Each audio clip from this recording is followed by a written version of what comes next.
بسم الله الرحمن الرحيم والتين والزيتون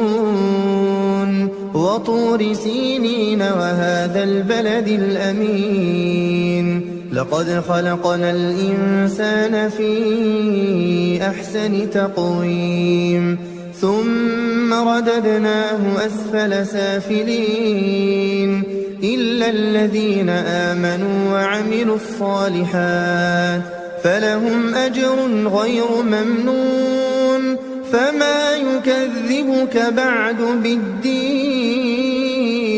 أليس الله بأحكم الحاكمين